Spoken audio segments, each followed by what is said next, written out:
UKP ಹಂತ 3 ಜಾರಿಗೆ ಆಗ್ರಹಿಸಿ ರೈತರಿಂದ ಬೃಹತ್ ಪ್ರತಿಭಟನೆ. ಬಜಾವತ್ ಆಯೋಗದ ವರದಿಯ ಅನ್ವಯ ಕೃಷ್ಣಾ ಮೇಲ್ದಂಡೆ ಯೋಜನೆಯ ಹಂತ 3 ತಕ್ಷಣವೇ ಅನುಷ್ಠಾನಗೊಳಿಸಬೇಕು ಹಾಗೂ ಇದನ್ನು ರಾಷ್ಟ್ರೀಯ ಯೋಜನೆಯಂತ ಘೋಷಣೆ ಮಾಡಬೇಕು ಅಂತ ಆಗ್ರಹಿಸಿ ಕರ್ನಾಟಕ ರಾಜ್ಯ ರೈತ ಸಂಘ ಹಾಗೂ ರೈತ ಸೇನೆಯ ನೇತೃತ್ವದಲ್ಲಿ ಬೃಹತ್ ಪ್ರತಿಭಟನೆ ಮಾಡಲಾಯಿತು. ವಿಜಯಪುರ ಜಿಲ್ಲೆಯ ನಿಡಗುಂದಿ ತಾಲೂಕಿನ ಆಲಮಟ್ಟಿಯಲ್ಲಿ ಜಮಾಯಿಸಿದ್ದ ನೂರಾರು ರೈತರು ಸರ್ಕಾರದ ವಿಳಂಬ ನೀತಿಯ ವಿರುದ್ಧ ಘೋಷಣೆ ಕೂಗಿ ಆಕ್ರೋಶ ವ್ಯಕ್ತಪಡಿಸಿದರು. ಬಳಿಕ ಆಲಮಟ್ಟಿಯ ಕೃಷ್ಣಾ ಭಾಗ್ಯ ಜಲ ನಿಗಮದ ವ್ಯವಸ್ಥಾಪಕ ನಿರ್ದೇಶಕರಿಗೆ ತಮ್ಮ ಬೇಡಿಕೆಗಳನ್ನು ಒಳಗೊಂಡ ಮನವಿ ಪತ್ರವನ್ನು ಸಲ್ಲಿಸಿದರು. ಇನ್ನು ಹಂತ 3 ಅನುಷ್ಠಾನ ಬಜಾವತ್ ಆಯೋಗದ ತೀರ್ಪಿನಂತೆ ಕೃಷ್ಣಾ ಮೇಲ್ದಂಡೆ ಯೋಜನೆಯ 3ನೇ ಹಂತದ ಕಾಮಗಾರಿಗಳನ್ನು ಯುದ್ಧೋಪಾದಿಯಲ್ಲಿ ಆರಂಭಿಸಬೇಕು, ರಾಷ್ಟ್ರೀಯ ಯೋಜನೆ ಘೋಷಣೆ ಮಾಡಬೇಕು, ಹಾಗೆ ನೀರಿನ ಹಂಚಿಕೆ ನಿಗದಿತ ಅವಧಿಯೊಳಗೆ ಕಾಲುವೆ ಜಾಲಗಳನ್ನು ಪೂರ್ಣಗೊಳಿಸಿ ಉತ್ತರ ಕರ್ನಾಟಕದ ರೈತರ ಜಮೀನುಗಳಿಗೆ ನೀರು ತಲುಪಿಸಬೇಕು ಅಂತ ಆಗ್ರಹಿಸಿದರು. ಇನ್ನು ಈ ಬೃಹತ್ ಪ್ರತಿಭಟನೆಯ ನೇತೃತ್ವವನ್ನು ಕರ್ನಾಟಕ ರಾಜ್ಯ ರೈತ ಸಂಘದ ರಾಜ್ಯ ಉಪಾಧ್ಯಕ್ಷ ಶ್ರೀ ಲಕ್ಷ್ಮೀಕಾಂತ್ ಎ ಪಾಟೀಲ್ ಮದ್ದರ್ಕಿ ಹಾಗೂ ಉತ್ತರ ಕರ್ನಾಟಕ ಅಧ್ಯಕ್ಷರಾದ ಮಲ್ಲಿಕಾರ್ಜುನ್ ಬಿ ಯಾದಗಿರಿ ಅವರು ವಹಿಸಿದರು. ಸಂದರ್ಭದಲ್ಲಿ ಅವರು ಮಾತನಾಡಿದರು. ದಶಕಗಳಿಂದಲೂ ಉತ್ತರ ಕರ್ನಾಟಕದ ರೈತರು ಈ ಯೋಜನೆಗಾಗಿ ಕಾಯ್ತಾ ಇದ್ದಾರೆ. ಸರ್ಕಾರಗಳು ಕೇವಲ ಭರವಸೆ ನೀಡ್ತಾ ಇವೆ ಹೊರತು ವಾಸ್ತವದಲ್ಲಿ ಕೆಲಸಗಳು ಕುಂಟುತ ಸಾಗ್ತಾ ಇವೆ. ಹಂತ 3 ಜಾರಿಯಾದರೆ ಮಾತ್ರ ಈ ಭಾಗದ ರೈತರ ಬದುಕು ಹಸನಾಗಲು ಸಾಧ್ಯ ಅಂತ ತಿಳಿಸಿದರು. ಈ ಪ್ರತಿಭಟನೆಯಲ್ಲಿ ವಿಜಯಪುರ, ಬಾಗಲಕೋಟೆ, ಯಾದಗಿರಿ ಜಿಲ್ಲೆಗಳ ವಿವಿಧ ಭಾಗಗಳಿಂದ ನೂರಾರು ರೈತರು ಮತ್ತು ರೈತ ಮುಖಂಡರು ಪಾಲ್ಗೊಂಡು ಈ ಒಂದು ಪ್ರತಿಭಟನೆಯಲ್ಲಿ ಪಾಲ್ಗೊಂಡರು. ವರದಿ ಬಂದಿನವಾಜ್, ಕೋಳ್ಯಾಳ್, ತಾಳಿಕೋಟೆ.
ಕರ್ನಾಟಕ ರಾಜ್ಯ ಏನಿದೆ ರಾಜ್ಯ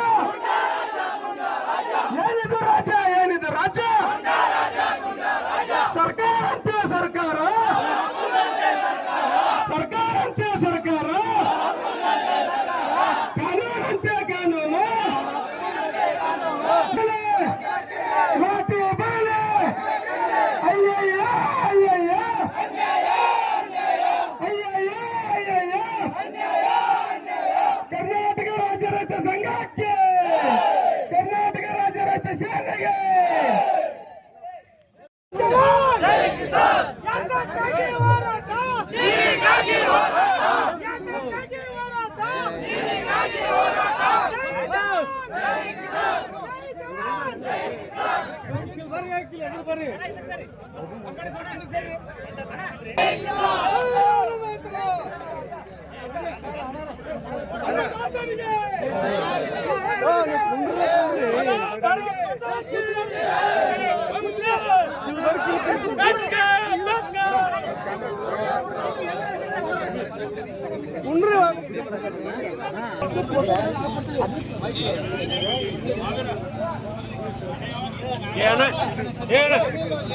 ಕಡೆ ಏ ನೀನ ಕರ್ನಾಟಕ ರಾಜ್ಯ ರೈತ ಸೇನೆಗೆ ಜೈ ಜವಾನ್ ಜೈ ಜವಾನ್ ಭಾರತ್ ಮಾತಾ ಕಿ ವಂದೇ ವಂದೇ ಯಾತಕ್ಕಾಗಿ ಹೋರಾಟ ಯಾತಕ್ಕಾಗಿ ಹೋರಾಟ ಜೈ ಜವಾನ್ ಜೈ ಜವಾನ್ ಬೇಕೇ ಬೇಕು ಬೇಕು ಭಾರತ್ ಮಾತಾ ಕಿ ಯಾತಕ್ಕಾಗಿ ಹೋರಾಟ ಯಾತಕ್ಕಾಗಿ ಹೋರಾಟ ಎಲ್ಲಿವರೆಗೆ ಹೋರಾಟ ಭಾರತ್ ಮಾತಾ ಕಿ ವಂದೇ ಯಾತಕ್ಕಾಗಿ ಹೋರಾಟ ಯಾತಕ್ಕಾಗಿ ಹೋರಾಟ ಎಲ್ಲಿವರೆಗೆ ಹೋರಾಟ ಎಲ್ಲಿವರೆಗೆ ಜೈ ಜವಾನ್ ಜೈ ಜವಾನ್ ಸರ್ಕಾರ ಅಂತೆ ಸರ್ಕಾರ ಸರ್ಕಾರ ಅಂತೆ ಸರ್ಕಾರ ಬೇಕೇ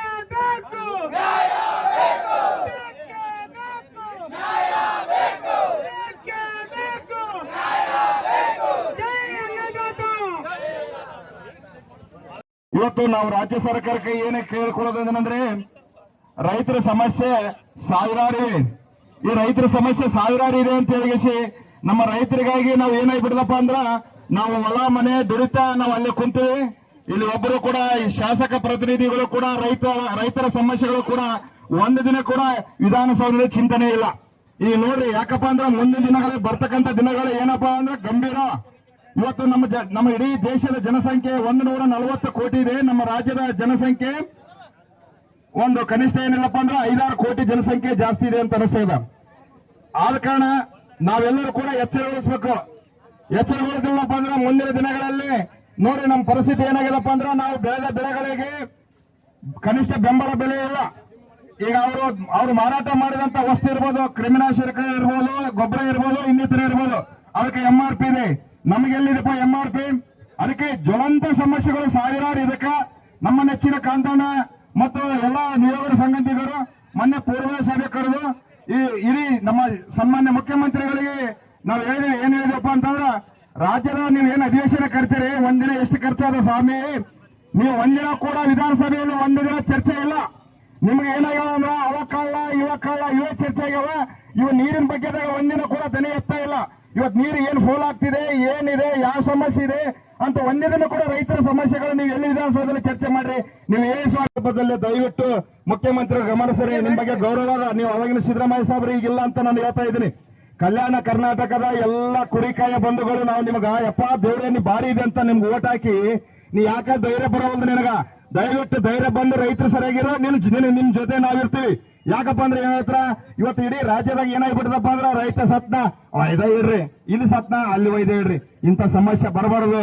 ನೀವೆಲ್ಲರೂ ಎಚ್ಚರಗೊಳ್ಳ್ರಿ. ರೈತರು ಎಚ್ಚರಗೊಳ್ಳಿಲ್ಲಪ್ಪ ಅಂದ್ರೆ ಇವ್ರೇನ್ ಮಾಡ್ತಾರ, ನಮ್ಮನ್ನ ಮಾಲೀಕ ಅಲ್ಲ, ನಾವು ಮಾಲೀಕರಿದ್ದೀವಿ.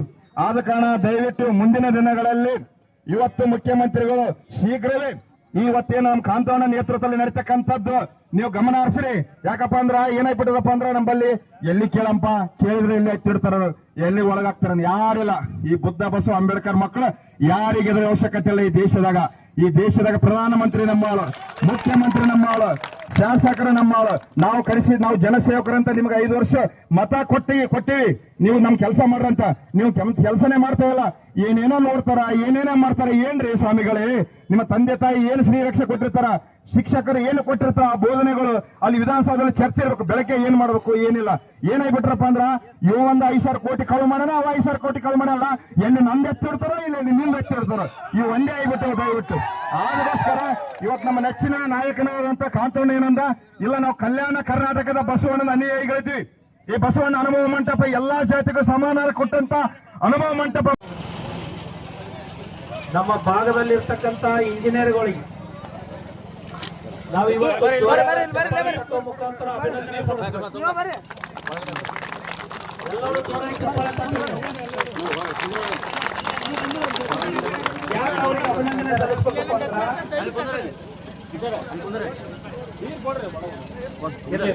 ಎಲ್ಲಿ ಅವ್ರಿಗೆ ಯಾಕೆ ಅಭಿನಂದನೆ ಸಲ್ಲಿಸ್ಬೇಕು ಅನ್ನೋದು ನಾವು ವಿಚಾರ ಮಾಡ್ರಿ. ನಮ್ಮ ರಾಯಚೂರು ಜಿಲ್ಲೆ ಹೊಸಪೇಟೆ ಎಲ್ಲದ, ಜವರಗಿ ತಾಲೂಕು ಸೊನ್ನ ನೆಲಗಿ ಎಲ್ಲದ, ಈ ಕಡೆ ಬಿಜಾಪುರ ಮುಳವಾಡಿ ಅಂತ ನೀರವರಿಗೆಲ್ಲ ಎಲ್ಲೆಲ್ಲವ ಡ್ಯಾಮ್ ಇಲ್ಲವ, ಇಲ್ಲಿ ದುಡಿದು ಅಲ್ಲಿ ತನಕ ಪರಿಶ್ರಮ ಯಾರಪ್ಪ ಅಂದ್ರೆ ಇಂಜಿನಿಯರ್ಗಳು ಅವರು ಸ್ಕೆಚ್ ಮಾಡಿ ಕಾಲುವೆಗಳು ಮಾಡಿ ನಮ್ಮ ಹೊಲತನ ನೀರ್ ತಂದ ಹಚ್ಚಿದಾಗ ನಾವೇನಪ್ಪ ಇವತ್ತಿನ ದಿನ ನೀರಾವರಿ ಬೆಳೆ ಬೆಳೆಯಲಾಗಿದೆ. ಆದ್ರೆ ಇವತ್ತು ನಾವೆಲ್ಲರೂ ಆಲೋಚನೆ ಮಾಡಬೇಕು. ಕೃಷ್ಣಾ ಮೇಲ್ದಂಡ ಯೋಜನೆ ನಮ್ಮ ಏಷ್ಯಾ ಖಂಡದಲ್ಲಿ ಅತಿ ದೊಡ್ಡ ಯೋಜನೆ, 2ನೇ ಸ್ಥಾನದಲ್ಲಿ ಇರ್ತಕ್ಕಂಥ ಯೋಜನೆ. ಆಲೋಚನೆ ಮಾಡ್ರಿ. ಯಾಕೆ ಇವತ್ತು ಕಷ್ಟಪಟ್ಟು ಇಲ್ಲಿಗೆ ಬಂದೀವಿ? ನಾವು ಸುಮ್ಮನೆ ಆಲೋಚನೆ ಮಾಡ್ಬೇಕು. ನಾವು ಅನಾಥ ಮಕ್ಕಳರಾಗಿವಿ. ಹೆಂಗಾಗಿವಪ್ಪ ಅಂದ್ರ ಉತ್ತರ ಕರ್ನಾಟಕ ಅಂದ್ರ ನಮ್ ಸಲುವಾಗಿ ಒಂದು ಸ್ಪೆಷಲ್ ಅಧಿವೇಶನ ಮಾಡಿದಂಗ ಮಾಡ್ತಾರೆ ಬೆಳಗಾವ್ನೆ. ಆದ್ರೆ ಉತ್ತರ ಕರ್ನಾಟಕ ಅಭಿವೃದ್ಧಿ ಇನ್ನೂರಿಗೂ ಆಗಿದೆ. ನಮಗೆ ಯಾರು ಏನಪ್ಪಾ ಅಂತಂದ್ರೆ ನೀವು 1 ಕೋಟಿ ರೂಪಾಯಿ ನಮ್ಮ ಮನೆಗೆ ರೊಕ್ಕ ಕೊಡಂತ ಕೇಳಂಗಿಲ್ಲ. ಇವತ್ತಿನ ದಿನ ನಮ್ಮ ಕೃಷ್ಣಾ ಮೇಲ್ದಂಡೆ ಯೋಜನೆ ಹಂತ 3 ಅನುಷ್ಠಾನ ಆಯ್ತು. ಗೇಟ್ 17 ಅಡಿ ಎತ್ತರ ಆಯ್ತಪ್ಪ ಅಂದ್ರ 5,94,000 ಹೆಕ್ಟರ್ ಪ್ರದೇಶಕ್ಕ ನೀರಾವರಿ ಆಗ್ತಕ್ಕಂಥದ್ದು. ಅದನ್ನ ನಾವೆಲ್ಲರೂ ಆಲೋಚನೆ ಮಾಡಬೇಕು. ನಮ್ಮ ಹೊಲಕ್ಕೂ ಬರ್ತದ, ನಮ್ಮ ಕಾಕನ ಹೊಲಕ್ಕೂ ಬರ್ತದ, ನಿಮ್ಮ ಹೊಲಕ್ಕೂ ಬರ್ತದ ನೀರು. ನಾವೆಲ್ಲರೂ ಇವತ್ತು ಆಲೋಚನೆ ಮಾಡಿ ನೋಡ್ಬೇಕು, ವಿಚಾರ ಮಾಡಿ ನೋಡ್ಬೇಕು. ಪ್ರತಿ ವರ್ಷ ನಮಗ್ ನೀರು ಬೇಕಾದ್ರೆ 1 ವರ್ಷ ಏನಂತಂದ್ರೆ ಹಿಂಗಾರು ಬೆಳೆಗೆ ನೀರಿಲ್ಲ ಅಂದಾಗ, ಮುಂಗಾರು ಬೆಳೆಯಾದಂತ ಮೆಣಸಿನಕಾಯಿ ಬೆಳೆಗೆ ನೀರು ಬೇಕಾದ್ರೆ 17 ದಿನ ಹೋರಾಟ ಮಾಡ್ತಕ್ಕಂಥ ದುಸ್ಥಿತಿ ಬಂತು ನಮಗೆ. ಬರೀ 3 TMC ನೀರಿಗೆ ನಾರಾಯಣಪುರ ಡ್ಯಾಮ್ ಬಂದ್ ಮಾಡಿದೆವು 1 ದಿನ ಪೂರ. ಮತ್ತೆ DK ಶಿವಕುಮಾರ್ ಅವ್ರು ವಿಡಿಯೋ ಕಾನ್ಫರೆನ್ಸ್ ಮಾಡಿದ್ಮೇಲೆ ನಾವು ಅವ್ರಿಗೆ ರಿಕ್ವೆಸ್ಟ್ ಮಾಡ್ಕೊಂಡ್ಮೇಲೆ 3 TMC ನೀರು ಬಿಟ್ಟು. ಇದೆಲ್ಲ ಸಮಸ್ಯೆ ಯಾಕೆ ಆಲಾಕತ್ತದ ಅನ್ನೋದನ್ನ ನಾನು ಅದ್ರ ಬಗ್ಗೆ ಆಲೋಚನೆ ಮಾಡಿ ವಿಚಾರ ಮಾಡಿ ನೋಡಿದಾಗ ನಮ್ಮ ಆಲಿಮಟ್ಟಿ ಜಲಾಶಯ ಹಂತ 3 ಯೋಜನೆ ಅಡಿಯಲ್ಲಿ 9 ಯೋಜನೆಗಳು ಆಲ್ರೆಡಿ ಕಾಮಗಾರಿ 90% ಮುಗಿದವು. ಇದೆಲ್ಲ ನೀವು ಆಲೋಚನೆ ಮಾಡ್ರಿ. ಮುಂದಿನ ದಿನ ಎಲ್ಲ ಟಿವಿ ಮಾಧ್ಯಮದ ಕೆಲವೊಂದಿಷ್ಟು ಚಾನೆಲ್ಗಳು ಮುಖಾಂತರ ನಮ್ಗೆಲ್ಲರಿಗೂ ತೋರಿಸ್ಲಕ್ಕ ಪ್ರಯತ್ನ ಮಾಡ್ತೀನಿ. ಯಾಕಪ್ಪ ಅಂದ್ರ 9 ಕಾಮಗಾರಿಗಳು ಆಲ್ರೆಡಿ 90% ಕಾಮಗಾರಿಗಳು ಮುಗಿದವ. 106 ಕೋಟಿ ರೊಕ್ಕ ಖರ್ಚು ಮಾಡ್ಯಾರ. ರೈತರು ಭೂಮಿನೂ ಲ್ಯಾಂಡ್ ಅಕ್ವಿಸಿಷನ್ ಆಗ್ಯದ. ಇನ್ನೂ ಏನಪ್ಪಾ ಅಂದ್ರೆ ಕೆಲವೊಂದಿಷ್ಟು ಜನ ರೈತರಿಗೆ ಏನಪ್ಪಾ ಅಂದ್ರೆ ಭೂಮಿ ಕಳ್ಕೊಂಡಂತ ರೈತರಿಗೆ ದುಡ್ಡು ಬಂದಿಲ್ಲ. ಇವತ್ತು ಇವೆಲ್ಲ ಪರಿಸ್ಥಿತಿದಾಗ ನಾವೇನಪ್ಪ ಅಂತಂದ್ರ ಭತ್ತ ಬೆಳಿತೀವಿ, ಹತ್ತಿ ಬೆಳಿತೀವಿ, ಮೆಣಸಿನಕಾಯಿ ಬೆಳಿತೀವಿ, ಶೇಂಗಾ ಬೆಳಿತೀವಿ. ನಮ್ಗೆಲ್ಲರಿಗೂ ನೀರು ಬೇಕು. ನಾವು ಮೊದಲು ಹೆಂಗಾಗಿದ್ದೇವೆ, ಈ ಕೆನಲ್ ನೀರು ಬರೋದಕ್ಕಿಂತ ಮೊದಲು ಅಂತಂದ್ರೆ ಜವಾರಿ ಬೀಜಗಳನ್ನು ಬಿಡ್ತಿದ್ದೆವು. ನೀರು ಕಡಿಮೆ ಇದ್ರು ನಾವು ಮಾಲ್ ಬೆಳಿತಿದ್ದೆವು. ಆದ್ರೆ ಇವತ್ತಿನ ದಿನ ಏನಾಗ್ಯದ, ಹೈಬ್ರಿಡ್ ಬೀಜ ಬಂದು ಇದು ನೀರಿಗೆ ಏನಪ್ಪ ಅಂದ್ರೆ ನಮ್ಮೆಲ್ಲ ಭೂಮಿ ಅಡಿಕ್ಟ್ ಆಗಿಬಿಟ್ಟು. ನಮ್ಮೆಲ್ಲ ಭೂಮಿಗೆ ಏನಪ್ಪ ಅಂದ್ರೆ ರಸಗೊಬ್ಬರ ಬೇಕು, ಹೈಬ್ರಿಡ್ ಬೀಜ ಬೇಕು, ನೀರು ಬೇಕು. ನೀರಿಲ್ಲ ಅಂದ್ರೆ ಬೆಳೆಂಗಿಲ್ಲ. ಹೆಚ್ಚಿಗೆ ನೀರಾದ್ರೂ ತಾಳ್ಕಂತ ಶಕ್ತಿ ಇಲ್ಲ ನಮ್ಮ ಭೂಮಿಗೆ, ನಮ್ಮ ಬೆಳೆಗಳಿಗೆ. ಮತ್ತು ಕಡಿಮೆ ನೀರಿದ್ರೂ ತಾಳ್ಕಂತ ಶಕ್ತಿ ಇಲ್ಲ. ಇದು ಫ್ಯಾಕ್ಟ್. ಇದ್ರ ಬಗ್ಗೆ ನಾವು ಆಲೋಚನೆ ಮಾಡ್ಬೇಕು. ನೀವು ಒಂದು ವಿಚಾರ ಮಾಡಿ ನೋಡ್ರಿ. ಇವತ್ತಿನ ಇಡೀ ರಾಜ್ಯದಾಗ ಕಾವೇರಿ ವಿವಾದ ನಡೆದಾಗ ಇಡೀ ರಾಜ್ಯನೇ ನಾವೇನಪ್ಪ ಅಂತಂದ್ರೆ ಧ್ವನಿ ಎತ್ತೀವಿ, ಇಡೀ ರಾಜ್ಯನೇ ಬಂದ್ ಮಾಡಿಪ್ಪ ಅಂದ್ರೆ ಕಾವೇರಿ ಸಲುವಾಗಿ ಹೋರಾಟ ಮಾಡ್ತೀವಿ. ನಮಗ 150 TMC ನೀರ್ ಸಿಗ್ತದಂದ್ರೂ ಯಾರು ಒಬ್ಬ ದಕ್ಷಿಣ ಕರ್ನಾಟಕದವ್ರು ಇವತ್ತಿನ ಧ್ವನಿ ಎತ್ತಿಲ್ಲ. ಅವ್ರಿಗೆಲ್ಲರಿಗೆ ನಾಚಿಕೆ ಬರ್ಬೇಕಂತ ಈ ಸಂದರ್ಭದಲ್ಲಿ ನಾಚಿಕೆ ಬರ್ಬೇಕು. ಇಡೀ ರಾಜ್ಯದ ಜನತೆ ನಾವು ದಕ್ಷಿಣ ಕರ್ನಾಟಕದವ್ರಿಗೆ ನಿಮಗೆ ಸಪೋರ್ಟ್ ಮಾಡೀವಿ.